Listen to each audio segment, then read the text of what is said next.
और परमेश्वर के वचन से हम सब निकाल लेंगे पहला पत्रस और उसका प्रथम अध्याय के 22 पद से दूसरे अध्याय के 3 पद को पढ़ेंगे। पहला पत्रस प्रथम अध्याय के 22 पद से दूसरे अध्याय के 3 पद को हम पढ़ेंगे। अगर हम सब ने निकाल लिया है तो आइए परमेश्वर के वचन के पढ़े जाने के आदर में हम सब अपने स्थानों पे खड़े हो जाएं। और ये परमेश्वर का वचन है। परमेश्वर के वचन में इस प्रकार लिखा है, अतः जबकि तुमने भाईचारे की निष्कपट प्रीति के निमित्त सत्य के मानने से अपने मनों को पवित्र किया है, तो तन मन लगाकर एक दूसरे से अधिक प्रेम रखो, क्योंकि तुमने नाशवान नहीं पर अविनाशी बीज से परमेश्वर के जीवते और सदा ठहरने वाले वचन के द्वारा नया जन्म पाया है। क्योंकि हर एक प्राणी घास के समान है और उसकी सारी शोभा घास के फूल के समान है। घास सूख जाती है और फूल झड़ जाता है, परंतु प्रभु का वचन युगानुयुग स्थिर रहता है। और यही सुसमाचार का वचन है जो तुम्हें सुनाया गया था। इसलिए सब प्रकार का बैर भाव और छल और कपट और डाह और निंदा को दूर करके नए जन्मे हुए बच्चों के समान निर्मल आत्मिक दूध की लालसा करो, ताकि उसके द्वारा उद्धार पाने के लिए बढ़ते जाओ, क्योंकि तुमने प्रभु की कृपा का स्वाद चख लिया है। ये परमेश्वर का वचन है। हम सब अपने स्थानों पर बैठ जाएंगे। आइए हम प्रार्थना करें। प्रभु जी, हम धन्यवाद देते हैं आपके वचन के लिए। प्रभु जी, हम आपसे विनती करते हैं कि इस वचन की समझ आप हम सबको दें, ताकि प्रभु जी हम आपके वचन को समझ सकें। आज प्रभु जी हमारे हृदयों को आप इस प्रकार से तैयार करें, हमारे कानों को तैयार करें कि आज के इस दिन में हम आपकी आवाज़ को सुन सकें और जान सकें प्रभु जी कि इस वचन के द्वारा आप हमें क्या कहना चाहते हैं, आप हमें किस ओर किस दिशा में ले जाना चाहते हैं। और प्रभु जी हम अपने हृदयों में उस वचन को ग्रहण करें और प्रभु जी उस ओर इस वचन के द्वारा जाने वाले हो सके, ताकि प्रभु जी हम वहाँ पहुँच सकें जहाँ आप हमें लेकर के जाना चाहते हैं। प्रभु जी हम सब इस वचन के द्वारा आपके पुत्र प्रभु यीशु मसीह की समानता में और आगे बढ़ने वाले हो सकें। प्रभु जी हम एक बार फिर से इस वचन के समझ के लिए आपसे प्रार्थना करते हैं उन्हें प्रभु जी कि आप हमको समझ दें, ज्ञान दें, बुद्धि दें कि हम इन बातों को पूर्ण रूप से समझ सकें। प्रभु जी हम आपसे प्रार्थना करते हैं कि जब हम इस वचन को सुनते हैं प्रभु हमारे ध्यानों को प्रभु जी आप एकाग्रचित करें, ताकि प्रभु जी हमारे मन जो भटके हुए होते हैं प्रभु जी वो मन का भटकाव दूर हो सके और प्रभु जी हम पूर्ण एकाग्रता से आपके वचन की ओर तल्लीनता से सुन सकें, ताकि प्रभु जी हम उसमें आपके आवाज़ को पहचान सकें, आपके उद्देश्यों को जान सकें और उस अनुरूप बढ़ने वाले हो सकें। यीशु के नाम से आमीन।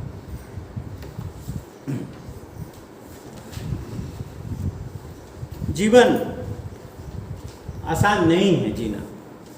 कुछ लोग सोचते हैं और कुछ लोग इस प्रकार से प्रचारित करते हैं कि यीशु मसीह के पास आ जाने से, यीशु मसीह का चेला बन जाने से जीवन बहुत आसान हो जाएगा, जीवन में सब सुख सुविधाएं मिल जाएंगी। लेकिन हम जानते हैं जो पहला पत्रस की पत्री का हम अध्ययन करते आ रहे हैं उसमें हम जानते हैं कि जो लोग मसीह के पीछे चलने वाले थे, जो लोग यीशु मसीह के अनुयायी थे, उनके लिए उस समय में और आज के भी समय में जीना आसान नहीं था। बहुत लोगों की नौकरियां छूट गई थी, बहुतों के घर जला दिए गए थे, बहुत लोग अपने परिवार से दूर हो गए थे, उनका परिवार व्यापार सब कुछ, उनका जीवन एक प्रकार से खत्म हो रहा था। और ये सब इस कारण हो रहा था क्योंकि वो यीशु मसीह के चेले हैं। ऐसे समय में पत्रस उनको पत्र लिखता है उनको प्रोत्साहित करने के लिए। और क्या प्रोत्साहन वो देता है। हमने देखा कि सर्वप्रथम जब पतरस उनको पत्र लिख करके प्रोत्साहित करता है तो उनको याद दिलाता है कि किस प्रकार से वो याद रखें कि परमेश्वर ने उन्हें उद्धार दिया है। कहता है कि परमेश्वर को धन्य कहो क्योंकि परमेश्वर ने तुम्हें उद्धार दिया है। उसने तुम्हें एक जीवित आशा दी है। उसने तुम्हें एक अनंत ऐसा मिरास, एक ऐसा विरासत जो कभी खत्म नहीं होगा, उसको तुम्हारे लिए सुरक्षित रखा है। और वो कहता है कि आज इस समय में वो इन परीक्षाओं से होकर के तुम्हें गुजार रहा है ताकि वो तुम्हें और शुद्ध और पवित्र करे। वो तुम्हारे चरित्र को निखारे, तुम्हारे चरित्र को और ज़्यादा सोने के समान, ताए हुए सोने के समान और ज़्यादा पवित्र करे। फिर वो आगे बढ़ता है और हम पिछले सप्ताह में हमने देखा था कि वो फिर बताता है कि उनका उद्धार कैसे हो, किस प्रकार से उनका उद्धार परमेश्वर ने किया है। वो उनको पवित्र जीवन जीने के लिए प्रोत्साहित करता है और कहता है कि इस बात को जानो कि तुम कैसे छुड़ाए गए हो, तुम कैसे स्वतंत्र किए गए हो, तुम और किस प्रकार से तुमको स्वतंत्र किया गया। वो कहता है कि तुम्हारा स्वतंत्र किया जाना, तुम्हारा छुड़ाया जाना एक बड़े दाम को चुकाने के द्वारा हुआ है। कहता है कि तुम्हारा छुड़ाया जाना यीशु मसीह के बहुमूल्य लहू के द्वारा हुआ है। और अब हम आधे आज के खंड में, और आज के खंड में वो अब उन्हीं मसीहियों को, उनके द्वारा हम सबको इस बात को समझाने का प्रयास कर रहा है कि एक छुड़ाया हुआ व्यक्ति, एक उद्धार पाया हुआ व्यक्ति का जीवन किस प्रकार से दिखाई देता है। क्या वो चीजें हैं जिनको एक उद्धार पाया हुआ व्यक्ति, मसीह के लहू के द्वारा छुड़ाया हुआ व्यक्ति, कौन सी ऐसी बातें हैं जिनको अपने जीवन में वरीयता देता है। और 22वें पद में सर्वप्रथम पहली चीज जो हम देखते हैं वो कहता है कि एक उद्धार पाया हुआ व्यक्ति, एक यीशु मसीह के लहू में अपने पापों से छुड़ाया हुआ व्यक्ति के अंदर लोगों के लिए प्रेम होता है। उसके अंदर लोगों के लिए प्रेम होता है। 21वें पद में वो विश्वास के बारे में बात कर रहा था। विश्वास हमारा जो परमेश्वर के साथ हमारा संबंध है उसके बारे में बताता है। और जो प्रेम है, प्रेम परमेश्वर के साथ प्रेम, और वो प्रेम पतरस बात कर रहा है कि वो आपस के प्रेम में प्रदर्शित होना चाहिए। अगर आपका परमेश्वर से प्रेम, परमेश्वर के ऊपर विश्वास है तो वो प्रेम इस प्रकार से संसार में आपका दूसरों के साथ प्रेम में दिखाई देगा। एक मसीह होने के नाते, मसीह के चेले होने के नाते आवश्यक है हम सब के लिए कि हमारे जीवन में लोगों के प्रति प्रेम हो। प्रेम कोई चुनाव नहीं है हमारे लिए जिसे हमें चुनना है कि हम करें या ना करें। और इस पत्री में हम देखते हैं कि पतरस कई बार इस प्रेम के बारे में बात करते हैं। इसी बार नहीं वरन कई बार। 2 अध्याय के 17 पद में कहते हैं भाइयों से प्रेम रखो।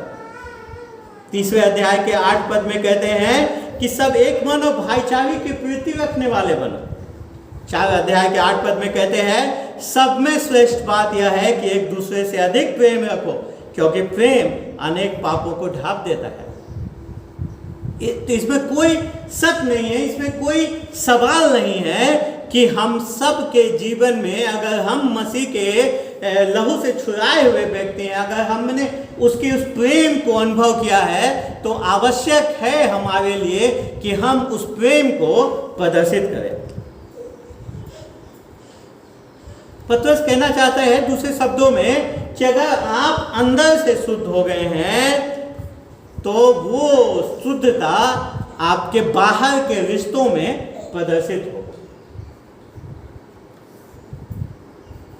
भाई बहनों, परमेश्वर ने कलीसिया को इस प्रकार से निर्देशित किया है, इस प्रकार से निर्मित किया है कि वो एक परिवार के रूप में कार्य करे, एक परिवार का प्रेम उसके अंदर हो। वो चाहता है कि हम सब मिल करके उसके लिए कार्य करें। कहता है कि एक अपने मनों में एक दूसरे से क्या करो, तन मन लगाकर अधिक से अधिक क्या करो, प्रेम करो। अधिक से अधिक क्या करो, प्रेम करो। वो सर्वप्रथम प्रेम के बारे में बात करता है कि प्रेम क्या होना चाहिए, रिलेशनल होना चाहिए, उस एक दूसरे के साथ होना चाहिए। वह हम लोग सोचते हैं, एक आज के मनुष्य का स्वभाव हो गया है, वो चाहता है कि उसको प्रेम किया जाए, उसे प्रेम को पाना चाहता है, पर उस प्रेम को देना नहीं चाहता। वो चाहता है कि पूरा दुनिया, उसका परिवार, उसके भाई बहन, कलीसिया के परिवार, सारे उसके संगी, सारे मित्र उससे प्रेम करें, लेकिन वो स्वयं में इस बात को नहीं जांचता कि उसके लिए भी उतना ही आवश्यक है कि वो दूसरों से प्रेम करे। वे प्रेम आपस का प्रेम होना चाहिए, भाईचारे की निष्कपट प्रीति के निमित्त सत्य के मानने से अपने मनों को पवित्र तन मन लगाकर एक दूसरे से प्रेम करो। सिर्फ ये नहीं कि एक व्यक्ति प्रेम करेगा, पर हर एक को हर एक से प्रेम करना आवश्यक है।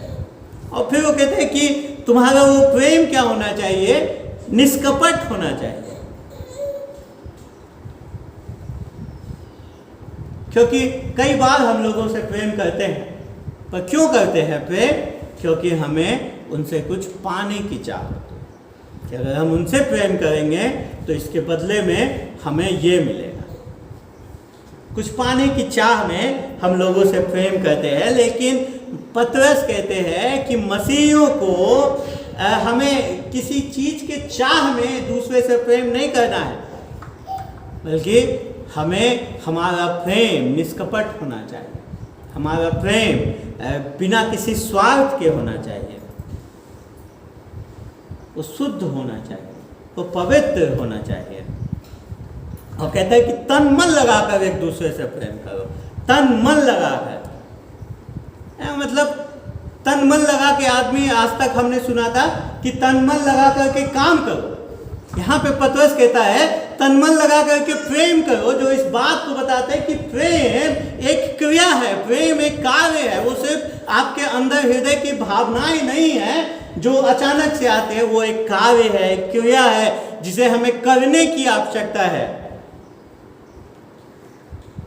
हमें एक दूसरे के प्रति प्रेम के लिए समर्पित होने की आवश्यकता है। कलीसिया में या ऐसे भी दिखावटी प्रेम जो है, दिखावटी के जो रिश्ते हैं, उनका कोई स्थान नहीं है।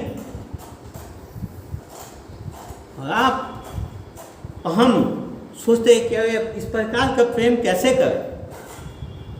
इस प्रकार का प्रेम जो परमेश्वर हमसे मांग करता है, वो हम कैसे करें। मेरे प्रियो, ये प्रेम आप अपने आप से बना नहीं सकते हैं, अपने अंदर आप इसको मैन्युफैक्चर नहीं कर सकते हैं, पर आवश्यक है कि ये प्रेम आपके अंदर उपजे। क्योंकि स्वभाव से हम सब स्वार्थी हैं, हम सब स्वार्थी हैं, और ये परमेश्वर का एक चमत्कार ही होगा कि हमें दूसरों से, हम जो अपने से प्रेम करने के लिए स्वभाव में है, स्वाभाविक रूप से जो हम स्वयं से प्रेम करते हैं, हम दूसरों से प्रेम करने लगे। इसके लिए ये परमेश्वर का वो वैसा प्रेम जो निष्कपट हो, जो बिना स्वार्थ का हो। सब कोई किसी न किसी से कहते हैं कि हम प्रेम करते हैं। माता पिता बच्चों से प्रेम करते हैं, बच्चे माता पिता से प्रेम करते हैं, भाई बहन प्रेम करते हैं, पति पत्नी प्रेम करते हैं। पर वो प्रेम क्या बिना किसी स्वार्थ के है? अगर बदले में आपको प्रेम नहीं मिलेगा तो क्या आप फिर भी उस प्रेम को जारी रखेंगे? तो ऐसा प्रेम जो परमेश्वर हमसे मांग करता है, वो हम खुद से अपने में निर्मित नहीं कर सकते, हम बना नहीं सकते। आवश्यक है कि ऐसा स्वार्थहीन प्रेम, बिना किसी स्वार्थ का प्रेम हमारे अंदर उपजे। और वो सिर्फ और सिर्फ परमेश्वर का चमत्कार है जो एक व्यक्ति को इस योग्य बनाता है कि वो स्वयं से छोड़कर दूसरों से प्रेम करना शुरू कर दे। देखिए, तो परमेश्वर बहुत अच्छे तरीके से जानते हैं कि व्यक्ति क्या है, स्वयं से प्रेम करने वाला। इसीलिए प्रभु यीशु मसीह ने कहा कि जैसा प्रेम तुम स्वयं से करते हो, वैसा प्रेम तुम दूसरों से करो। हम अपने आप को बहुत धोखा देते हैं, कह के गए हो हम अपने बच्चों से बहुत प्रेम करते हैं, हम अपने माता पिता से बहुत प्रेम करते हैं, हम अपने पत्नी को बहुत प्रेम करते हैं, हम अपने पति को बहुत प्रेम करते हैं। लेकिन प्रभु यीशु मसीह ने ऐसा नहीं कहा कि तुम अपने पत्नी से जैसा प्रेम करते हो वैसा दूसरों से करो, या तुम अपने बच्चों से जैसा प्रेम करते हो वैसा दूसरों से करो। उन्होंने कहा कि तुम जैसा प्रेम खुद से करते हो, स्वयं से करते हो, क्योंकि वो जानते हैं, उन्होंने बनाया है, वो हमारे स्वभाव से वाकिफ हैं कि पाप के बाद हम स्वार्थी हो चुके हैं। हम सबसे ज़्यादा प्रेम, चाहे हम कितना भी कहें कि हम उससे प्रेम करते हैं, हम अपने से ज़्यादा इस चीज़ से प्रेम करते हैं, हम अपने से ज़्यादा उस व्यक्ति से प्रेम करते हैं, हम अपने से ज़्यादा अपने बच्चों से प्रेम करते हैं, लेकिन सच्चाई ये है कि हम सबसे ज़्यादा स्वयं से प्रेम करते हैं। और प्रभु यीशु मसीह कहते हैं, और पतरस कहता है कि आपको वैसा प्रेम करना है जो स्वार्थहीन हो, जो किसी बदले की मांग न करता हो, और उसमें तन मन लगा करके उसको कार्य के समान आपको करने की आवश्यकता है। वो स्वभाव में आपके नहीं आ जाएगा। वैसा होने के लिए परमेश्वर आपको योग्य बनाएगा, लेकिन आपको उसके लिए कार्य करना पड़ेगा, क्रिया करना पड़ेगा। लोगों से प्रेम करना एक कार्य है। ये कई लोग कहते हैं हम कैसे उससे प्रेम करें, ये हमारा भावनाएं नहीं आ रही हैं, हम कैसे उससे, हमारे अंदर उसके लिए कोई प्रेम है ही नहीं है। प्रियो, पतरस कहता है कि तन मन लगा करके क्या करो, प्रेम करो, करो, ये एक आज्ञा है, करो, एक कार्य है, करो, करना पड़ेगा, क्यों नहीं करोगे। और कब परमेश्वर एक व्यक्ति को ये योग्यता देता है कि वो दूसरे से प्रेम करे, कब? 23वां पद में पतरस हमें बताते हैं कब? जब हमारा दोबारा जन्म होता है, नया जन्म होता है।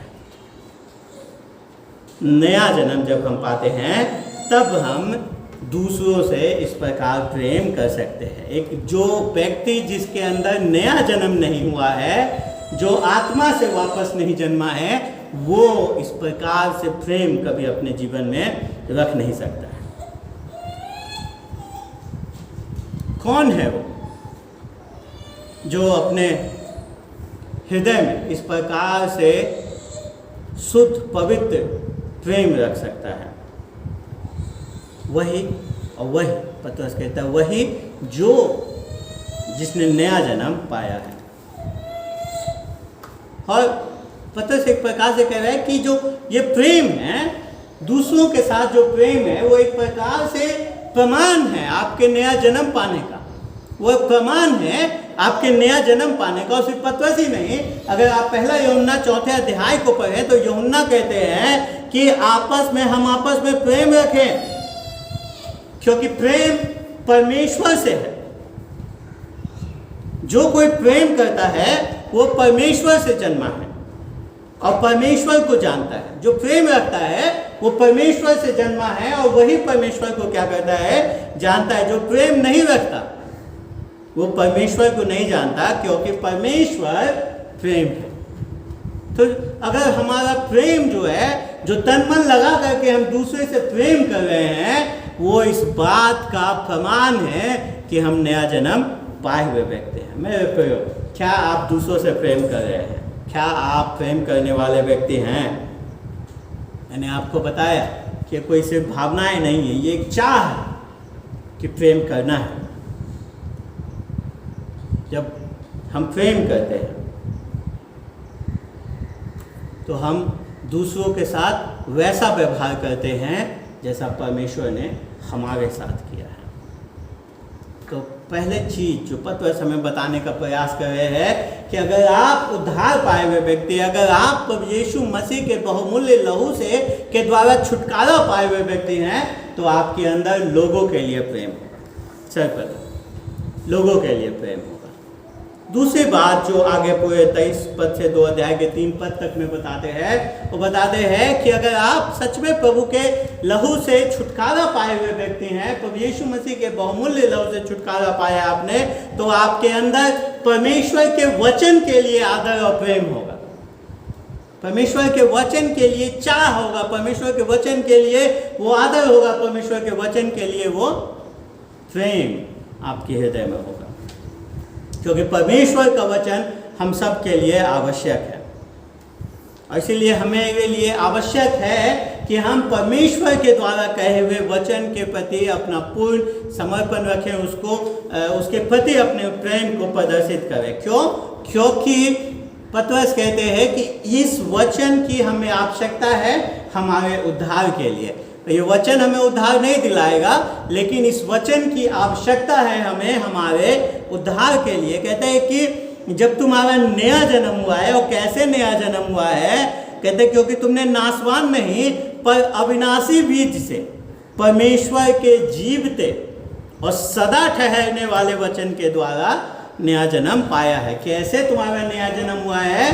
परमेश्वर के जीवते और सदा ठहरने वाले उस वचन के द्वारा तुम्हारा नया जन्म हुआ है। वो कहता है कि क्योंकि यही सुसमाचार का वचन है जो तुम्हें सुनाया गया था, है ना। वो कहता है कि याद करो, पतरस कहना चाह रहा है कि याद करो कैसे तुम उद्धार पाए, कब तुम्हारा उद्धार हुआ। तो तब तुमने उद्धार पाया जब कोई तुम्हारे पास आया और तुम्हें सुसमाचार को तुम्हारे सामने रखा।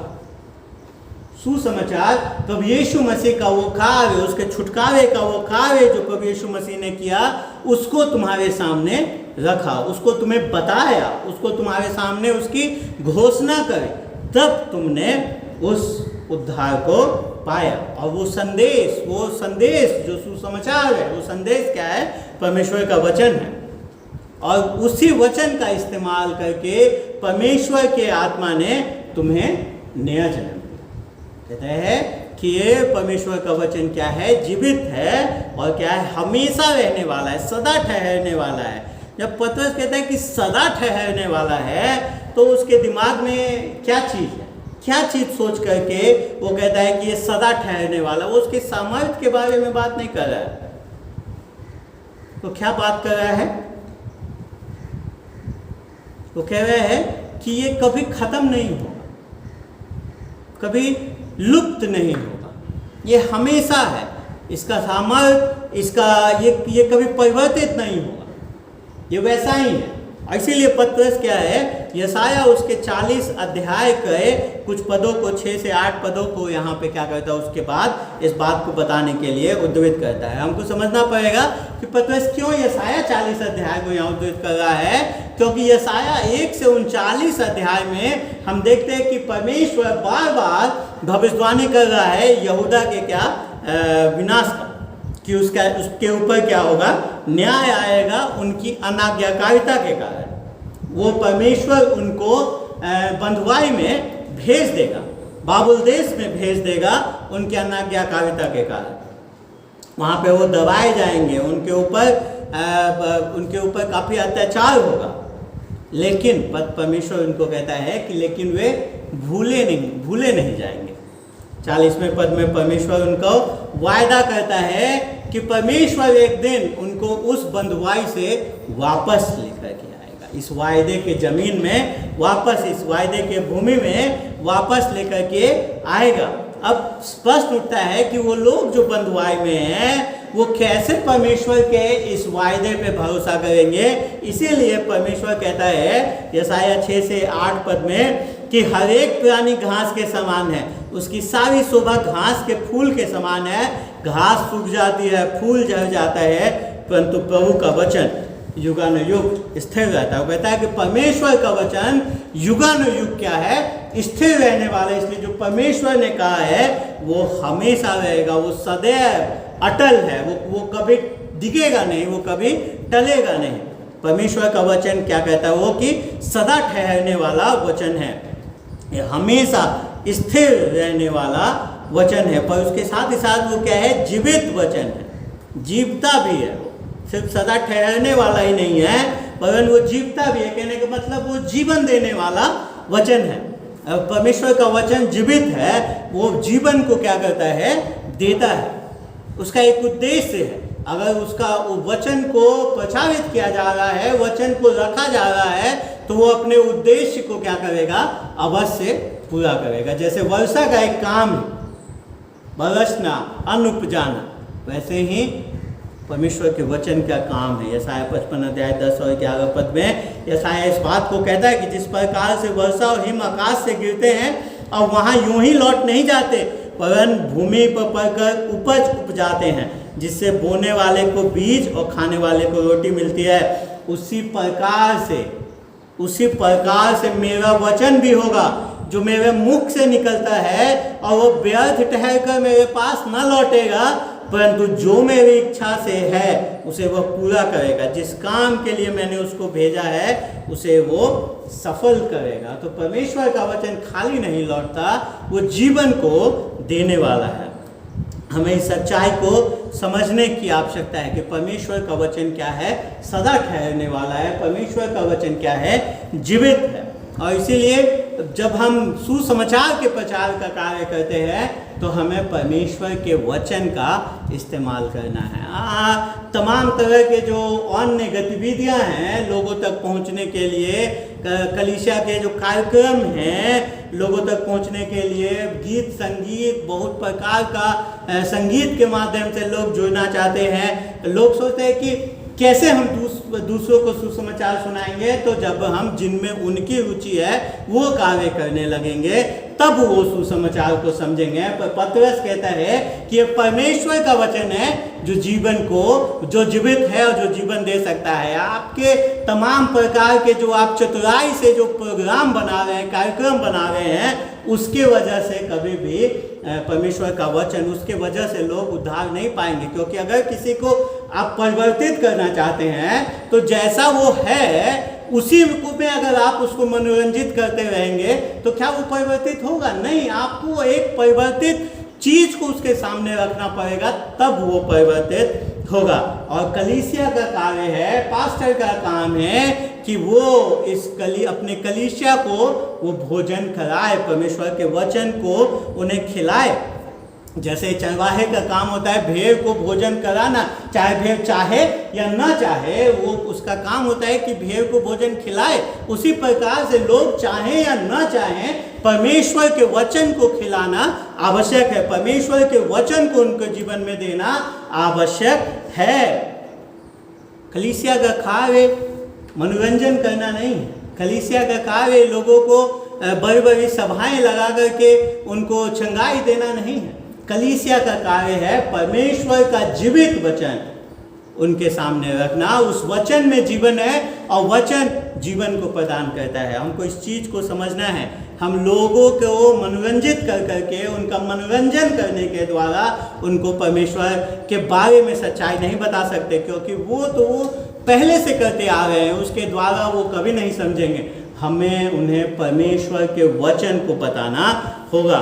तो इसलिए एक छुटकारा पाया हुआ व्यक्ति के जीवन में सर्वप्रथम क्या आवश्यक है कि वो अपने लोगों से प्रेम करे। और दूसरा कहते हैं कि परमेश्वर के वचन से प्रेम करें। क्यों? क्योंकि इसकी आवश्यकता है उद्धार के लिए। उद्धार के लिए हमें इसकी आवश्यकता है। क्यों?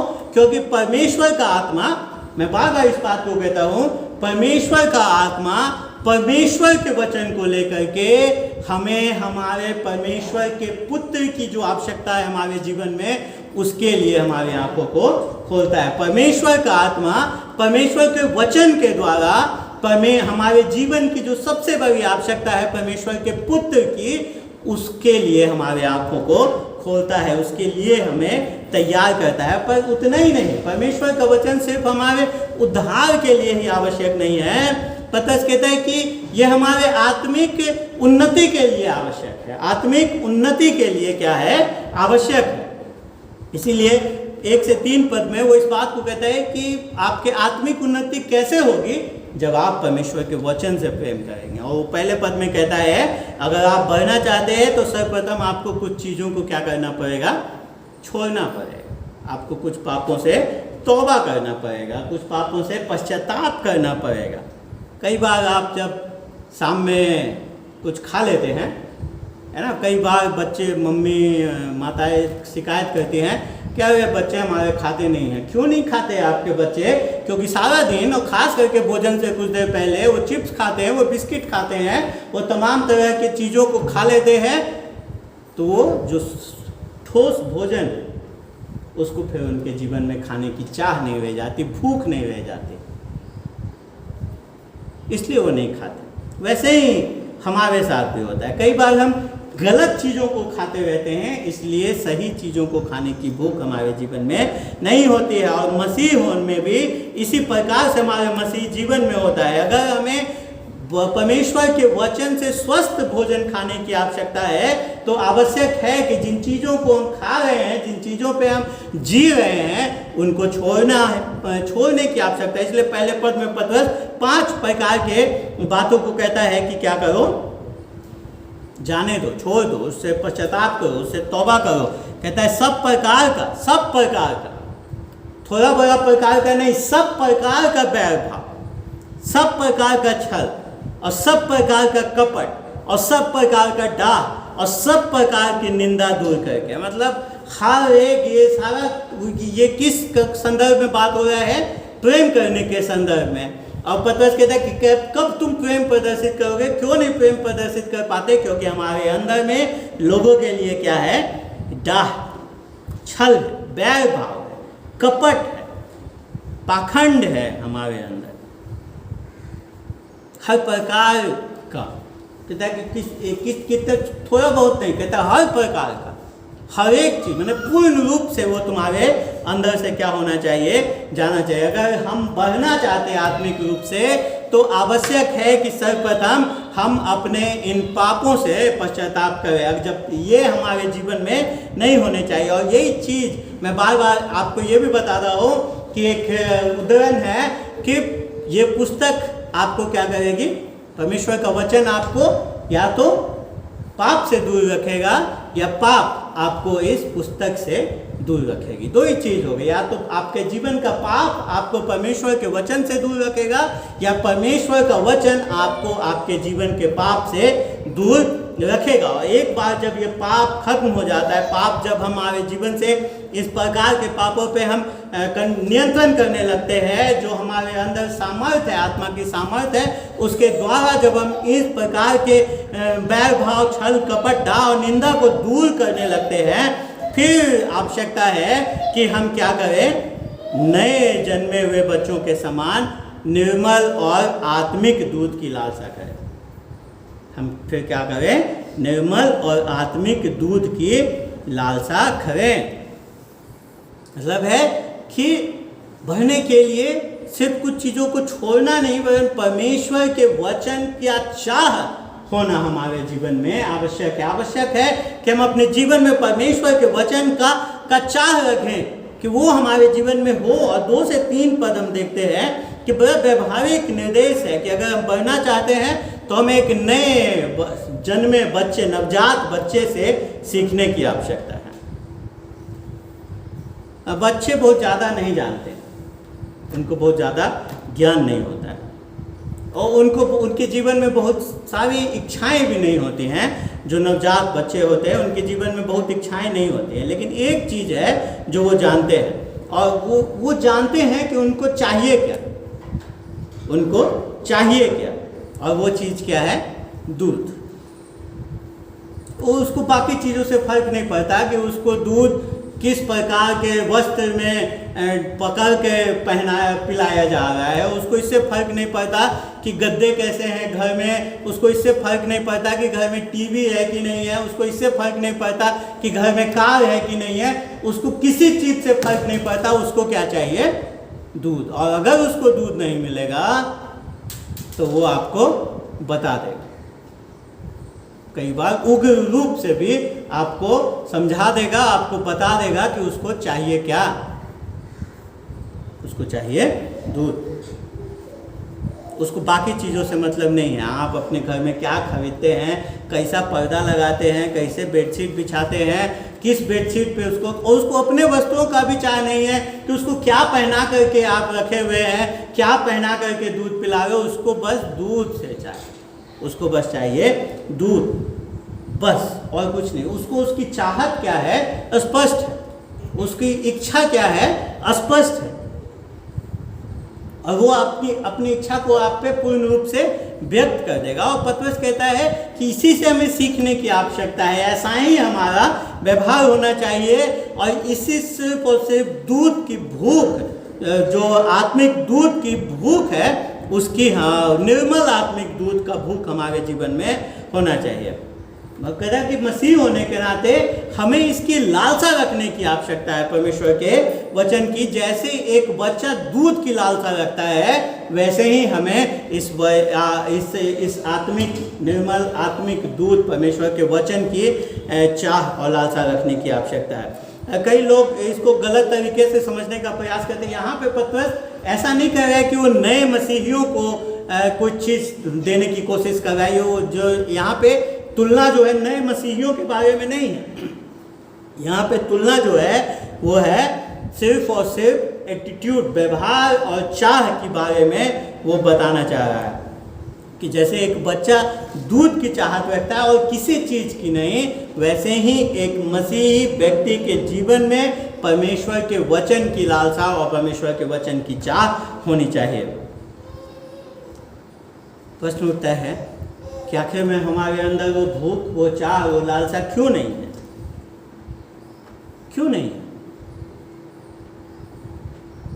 क्योंकि ये भूख, ये लालसा, ये चाह स्वाभाविक नहीं है, इसलिए इसको बनाना पड़ता है, इस पे कार्य करना पड़ता है। जब हम बच्चे थे तो आलू खाते थे, बहुत मार खाते थे, डांट सुनते थे, पर आलू के सिवाय कुछ नहीं खाते थे, कोई सब्जियां नहीं खाते थे। पर आज हम सारी सब्जियां खाते हैं। कैसे? क्योंकि हमने उन सब्जियों को खाना सीखा। वो स्वाभाविक रूप से अचानक से किसी दिन नहीं हो गया कि मुझे सब्जियों से प्रेम उत्पन्न हो गया हो, मुझे सब्जी खानी है, सब्जी कितना अच्छा लग रहा है, देखने में खूबसूरत है, खाना है। नहीं, हमने उस चीज़ को सीखा। ऐसे कई सारी चीज़ों को जो हम नहीं पसंद करते हैं, लेकिन धीमे धीमे हम उसको चाहने की चाह रखते हैं और उसको खाना, उसको करना सीखते हैं। इसीलिए ये परमेश्वर के वचन की चाह स्वाभाविक नहीं है, लेकिन हमें इसको सीखना पड़ेगा, इसको उपजाना पड़ेगा अपने अंदर। क्यों? क्योंकि इसी के द्वारा हमारा क्या होता है? आत्मिक विकास होता है। कहता है ताकि उसके द्वारा उद्धार पाने के लिए तुम क्या कर जाओ? बढ़ते जाओ। क्योंकि अगर हम आत्मिक रूप से बढ़ना चाहते हैं तो आवश्यक है कि हम इस दूध की क्या करें, इस आत्मिक उत्तम निर्मल आत्मिक दूध की क्या करें? लालसा रखें। यही बाइबल का उद्देश्य है। बाइबल का उद्देश्य है कि हम और आप उन्नति पाए, आत्मिक रूप से उन्नति पाए। ये नहीं कि हम बहुत ज़्यादा चीज़ें जान जाएं। हाँ, जब तक जानेंगे नहीं हम बढ़ेंगे नहीं। लेकिन बहुत सारे मसीही हैं जो बहुत चीज़ जानते हैं, उनके दिमाग में है, लेकिन उनका आत्मिक विकास क्या है? रुका हुआ है। बाइबल आपके उत्सुकताओं को शांत और संतुष्ट करने के लिए नहीं लिखी गई है। बाइबल लिखी गई है परमेश्वर का वचन ताकि हम और आप मसीह की समानता में आगे बढ़ें। सिर्फ हमारी उत्सुकताओं को शांत करने के लिए, हमारे प्रश्नों को संतुष्ट करने के लिए नहीं लिखी गई है। इसलिए बाइबल लिखी गई है कि हम अपने उद्धारकर्ता की, अपने जीवन में उद्धारकर्ता की आवश्यकता को जानें, उसको ग्रहण करें, उस पर भरोसा करें और उसके बाद उसके स्वरूप में निरंतर बढ़ते जाएं। बच्चे जब छोटे होते हैं, घर में जब बच्चे होते हैं, बहुत सारे घरों में वो चार्ट लगाते हैं बच्चों के ग्रोथ को, विकास को। और आप हॉस्पिटल जब जाते हैं वहाँ भी चार्ट रहता है कि अगर 6 महीने का बच्चा है तो उसमें ये चीज़ें होनी चाहिए, उसका हाइट इतना होना चाहिए, ये करना चाहिए, वो करना चाहिए। 9 महीने का हो गया तो ये होना चाहिए, 12 महीने का हो गया।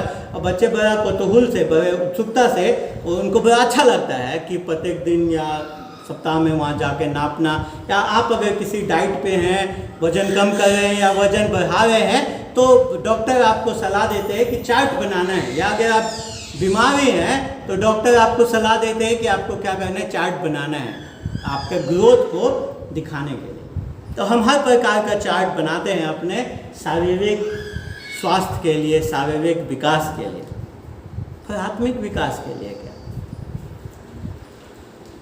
क्या कभी हमने अपने आत्मिक विकास को नापने की कोशिश की है? क्या कभी हमने किसी चार्ट में उस अपने आप को आत्मिक रूप से विकसित हम हो रहे हैं या नहीं हो रहे हैं, उसको नापने का कोशिश किया है? सवाल ये नहीं है कि हम सिद्ध हो रहे हैं या नहीं, सिद्ध हो गए हैं या नहीं। वो हम हो नहीं सकते, पर हम बढ़ रहे हैं या नहीं, हम उन्नति कर रहे हैं या नहीं। जितना प्रेम हम पिछले साल करते थे उससे बढ़ के कर रहे हैं या नहीं, जितना वचन पिछले साल पढ़ते थे उससे बढ़ के पढ़ रहे हैं या नहीं, जितना चाह पिछले साल परमेश्वर के लिए था उससे बढ़ के चाह है या नहीं, तो हम बढ़ रहे हैं या नहीं, हम उन्नति कर रहे हैं या नहीं, ये आवश्यकता है। और परमेश्वर का वचन जो है वही वो यंत्र है जिसके द्वारा हम आत्मिक विकास को पाते हैं। अगर हम इसको खाएंगे, अगर हम इसको पचाएंगे तो हम उन्नति पाएंगे। आवश्यक है कि हम अपने पापों से तौबा करें, पश्चाताप करें और उसके बाद परमेश्वर के वचन की चाह रखें, पवित्र शास्त्र से प्रेम रखें, उसमें अपने आनंद को पाएं। और अब बात है कि जितना ज़्यादा आप परमेश्वर के वचन को पढ़ेंगे, जितना ज़्यादा आप इसमें जाएंगे, उतने ही ये ज़्यादा ये चाह आपके जीवन में उत्पन्न होगा। तीसरे पद में कहते हैं क्योंकि तुमने प्रभु की कृपा का स्वाद क्या कर लिया है, चख लिया है। क्योंकि अगर आप एक चीज़ चख लेते हैं तो फिर और आपको पसंद आ जाता है तो फिर आप उसको और पाने का प्रयास करते हैं। जब आप जाते हैं बिग बाज़ार और कई सारे शॉपिंग मॉल में, तो बहुत सारे जो नए नए प्रोडक्ट आते हैं वो लोग टेस्ट कराते रहते, घूमते रहते कि ये टेस्ट कीजिए ना, ये सॉस टेस्ट कीजिए ना, ये कोला, नया कोला है, इसको टेस्ट कीजिए ना, फ्री में देते हैं। क्यों? क्योंकि वो जानते हैं कि अगर ये चख लेगा और इसको पसंद आ जाएगा तो फिर ये हमारा रेगुलर कस्टमर बन जाएगा, ये बार बार खरीदेगा। इसलिए वो फ्री में खर्च करते हैं, बहुत ज़्यादा फ्री में टेस्ट कराते हैं। और वैसे ही है, जब एक बार हम चख लेते हैं, एक बार जब हम जान जाते हैं, तो फिर उसके द्वारा हम उसमें और ज़्यादा बढ़ते हैं, और ज़्यादा पाने की लालसा करने लगते हैं। तो जब आप बाइबल को पढ़ने लगते हैं तो वो एडिक्टिव हो जाता है ना, एक गेम खेलने लगते हैं तो आदत हो जाता है, आपको खेलते रहते बार बार खेलते रहते हैं, हर खाली समय में वो गेम निकाल के खेलते रहते हैं। उसी प्रकार से जब आप बाइबल को पढ़ने की चाह रखने लगते हैं और जब आप इसके टेस्ट को चख लेते हैं, जान जाते हैं, तो आप एडिक्टिव हो जाते हैं, आप इसको पढ़ने लगते हैं और पढ़ते रहते हैं। और क्या है जो इसमें हम चखते हैं, क्या है जो पवित्र शास्त्र में हम चखते हैं? हम इसके कई सारे नॉवेल हम इसलिए पढ़ते हैं या पुस्तक इसलिए पढ़ते हैं क्योंकि भाषा वहाँ पे बहुत ज़्यादा समृद्ध होती है, जो कहने की बात है, शैली है, वो बहुत ज़्यादा समृद्ध होती है। इसलिए हम कई सारे कविताओं को बार बार पढ़ते रहते हैं। मैंने याद भी हो गया फिर भी पढ़ते, क्यों? क्योंकि पढ़ना हमको अच्छा लगता है उसके भाषा के वजह से। पर बाइबल हम इसलिए नहीं पढ़ते क्योंकि इसकी भाषा बहुत सामर्थ्य है और क्योंकि हमको ये पढ़ने में अच्छा लगता है, नहीं, हम इसलिए पढ़ते हैं क्योंकि हम इसमें प्रभु को चखते हैं। पतरस कहता है तुमने प्रभु की कृपा का स्वाद क्या कर लिया है, चख लिया। वो एक प्रकार से भजन 34 का यहाँ पे उदाहरण कर 8वें पद का कि चख कर देखो कि यहोवा कैसा भला है, क्या ही धन्य है वो पुरुष जो उसकी शरण लेता है। तो चख कर देखो, तुमने चख लिया है किसके? प्रभु की कृपा को तुमने क्या कर लिया है, चख लिया है। इसलिए तुम्हें और ज़्यादा उसको पढ़ने की आवश्यकता है। इसलिए हमें याद रखना है, जब हम परमेश्वर के वचन को पढ़ते हैं और जब हम परमेश्वर के वचन को बताते हैं, पढ़ाते हैं, तो हमें भूलना नहीं चाहिए कभी भी कि किसको प्रदर्शित करता है, कि किसके बारे में है। ये वचन हमें दिखाता है क्यों मैं इस वचन को पढ़ने की आवश्यकता है, क्योंकि ये वचन हमें दिखाता है कि प्रभु क्या है, भला है, प्रभु क्या है, कृपा में है, प्रभु क्या है, करुणा में है, प्रभु क्या है, दयालु है, प्रभु भला है। और प्रभु इस वचन के द्वारा प्रभु हमको अपने आप को हमको दे देता है। इसलिए बाइबल कहती है कि परमेश्वर का वचन क्या है, मधु से मीठा है। क्यों है मधु से मीठा?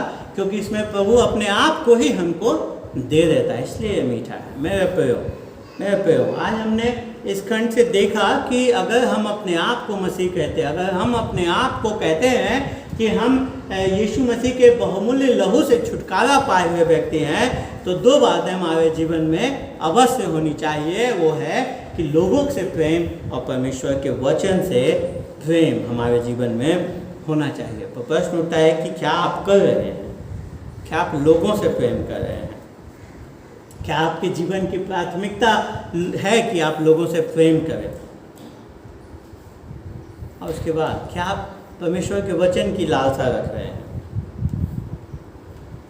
क्योंकि ये आपके उद्धार के लिए आवश्यक है और फिर आपके आत्मिक विकास के लिए आवश्यक है। तो क्या आप इसमें प्रत्येक दिन समय बिता रहे हैं? याद रखिए कि ये परमेश्वर का वचन है जो हमारे अंदर परिवर्तन को लेकर के आता है, जो हमारे जीवनों को परिवर्तित करता है। क्योंकि परमेश्वर का वचन है जो हमें एक स्थान से उठा करके उस स्थान पे ले जाता है जहां हमें होना चाहिए, हमारे चरित्र में जहां हमें विकसित रूप से पहुंचना चाहिए, वहां पे सिर्फ और सिर्फ परमेश्वर का वचन लेकर के जाता है। प्रश्न उठता है कि क्या हम इसकी लालसा रख रहे हैं, क्या हम लोगों से प्रेम कर रहे हैं और क्या हम परमेश्वर के वचन की लालसा अपने जीवन में रख रहे हैं। परमेश्वर करे कि हम उसके लोगों से प्रेम करें और उसके वचन से प्रेम करें। आइए हम प्रार्थना करें। पिताजी, हम धन्यवाद देते हैं आपको आपके वचन के लिए, और प्रभु जी सच में हम जानते हैं कि प्रभु जी हमने आपके पुत्र प्रभु यीशु मसीह के उस बहुमूल्य लहू के बहाए जाने के द्वारा छुटकारा पाया है। और प्रभु जी होने दें कि हम अपने जीवन में उस छुटकारे के प्रमाण को जो प्रेम के रूप में प्रदर्शित होती है, आपसे प्रेम, आपके लोगों से प्रेम और आपके वचन से प्रेम, वो हमारे जीवन में प्रदर्शित होने वाली हो सके। और प्रभु जी हम अपने छुटकारे का, अपने स्वतंत्र किए जाने का प्रमाण अपने जीवन में देख सकें, लोग हमारे जीवन में उस प्रमाण को देख सकें। और प्रभु जी होने दें प्रभु कि ये वचन जो उद्धार के लिए आवश्यक है, ये वचन जो हमारे आत्मिक विकास के लिए आवश्यक है, प्रभु जी हम स्वयं भी उसमें बढ़ें। और चूँकि ये उद्धार के लिए आवश्यक है, इसलिए हम प्रभु जी लोगों के पास इस वचन के साथ पहुंचने वाले हो सके, अपने चालाकी से नहीं, वरन प्रभु जी अपने विचारों से नहीं, पर जो आपका वचन प्रस्तुत करता है उसके साथ प्रभु जी हम आपके संदेश को, उस कलवरी के क्रूस के उस महान प्रेम कथा को, जो जहाँ पे आपका प्रेम इस संसार के लिए प्रदर्शित होता है, प्रभु जी उसको लोगों के सामने रख सकें। और प्रभु जी आपका आत्मा उनके हृदयों में कार्य करे और वो उस संदेश को, उस सत्य को समझ सकें, पहचान सकें और प्रभु जी उस पर भरोसा करने वाले हो सकें। प्रभु जी हम आपसे सामर्थ्य मांगते हैं आपके, प्रभु जी आप ही हमें इस योग्य बना सकते हैं कि हम हमारे अंदर इस प्रकार का प्रेम औरों के लिए उपजे, पनपे, ताकि परमेश्वर हम उन तक आपके वचन को लेकर के जाने वाले हो सकें। और प्रभु जी होने दें कि आपका यही प्रेम हमारे अंदर पनपे कि हम आपके वचन को वो स्थान अपने जीवन में दे सकें, उस प्राथमिकता को दे सकें जो होनी चाहिए। प्रभु जी हम सर्वप्रथम उसके लिए लालसा करने वाले हो सकें। प्रभु जी अपने जीवन के तमाम चीज़ों को थामे नहीं, पकड़ के ना रखें, वरन प्रभु जी हम सर्वप्रथम आपके वचन को अपने जीवन में थामने वाले हो सकें। प्रभु जी हम सारी बातों को आपके हाथ में सौंप देते हैं। धन्यवाद के साथ प्रार्थना अपने उद्धारकर्ता मुक्तिदाता प्रभु यीशु मसीह के नाम से मांग लेते हैं।